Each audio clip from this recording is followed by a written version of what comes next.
Baik, assalamualaikum warahmatullahi wabarakatuh. Perkenalkan, nama saya Muhammad Aditya Firdaus dengan NPM 24041010123. Di sini saya akan menjawab pertanyaan dari soal ETS mata kuliah Governance Digital. Baik, langsung saja. Yang pertama, apa perbedaan tata kelola pemerintahan konvensional dan berbasis digital?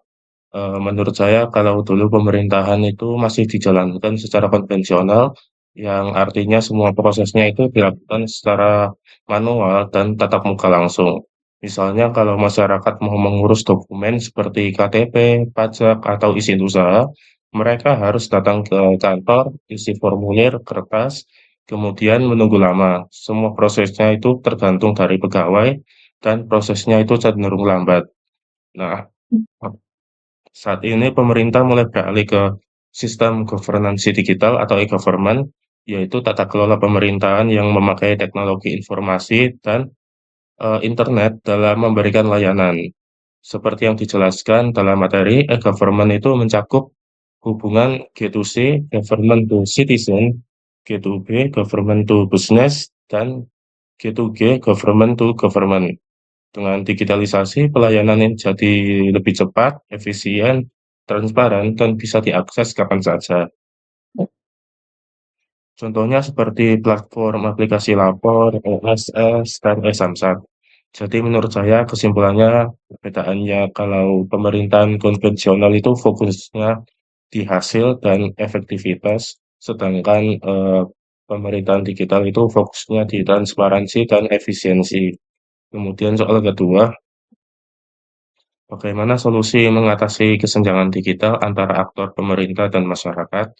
Kesenjangan digital ini terjadi karena belum semua masyarakat dan pegawai pemerintah bisa mengakses atau memahami teknologi. Jadi menurut saya ada beberapa solusi yang bisa dilakukan.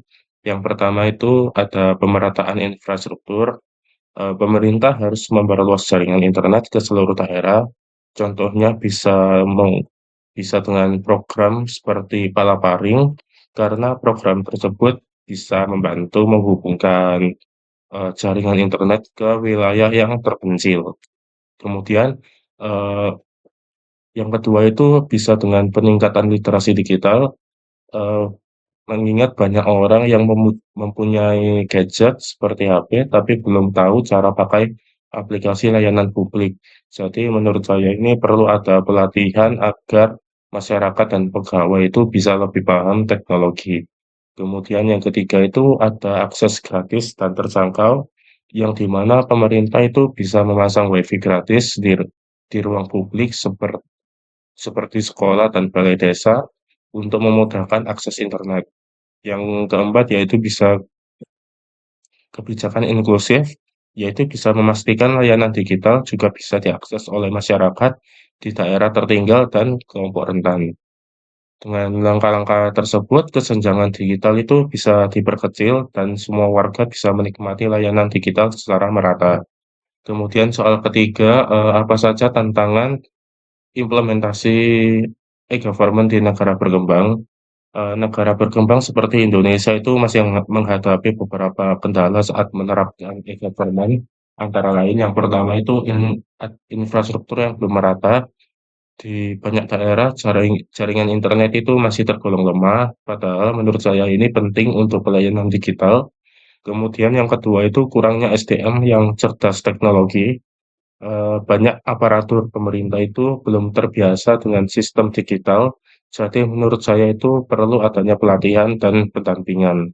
Kemudian yang kedua itu masalah keamanan data. Untuk keamanan data, kalau sistemnya itu belum kuat, bisa ada resiko kebocoran data masyarakat. Karena itu menurut saya keamanan cyber juga harus jadi prioritas. Kemudian yang keempat itu budaya birokrasi yang kaku, mengingat masih ada banyak pegawai yang menolak perubahan karena merasa cara lama itu lebih nyaman. Kemudian yang soal keempat, bagaimana penerapan prinsip transparansi dan akuntabilitas dalam governance digital itu untuk meningkatkan kepercayaan publik. Transparansi dan akuntabilitas itu adalah 2 prinsip penting dalam governance digital. Yang pertama transparansi itu berarti pemerintah terbuka terhadap publik, misalnya dengan menampilkan data, laporan keuangan, dan hasil kebijakan secara online. Sementara akuntabilitas itu berarti setiap tindakan pemerintah itu bisa dipertanggungjawabkan. Menurut Teolin dan kawan-kawan Menurut Teolin dan kawan-kawan, pada tahun 2022, pemerintah yang baik itu harus proaktif membagikan informasi kepada warga lewat berbagai format digital seperti laporan, data, dan antarmuka publik. Dengan sistem digital seperti e-budgeting, e-procurement, dan aplikasi lapor, masyarakat itu bisa ikut mengawasi kinerja pemerintah secara langsung.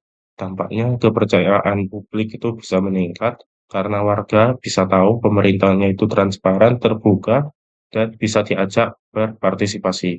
Mungkin itu saja sekian dari saya. Apabila ada salah kata, mohon maaf. Wassalamualaikum warahmatullahi wabarakatuh.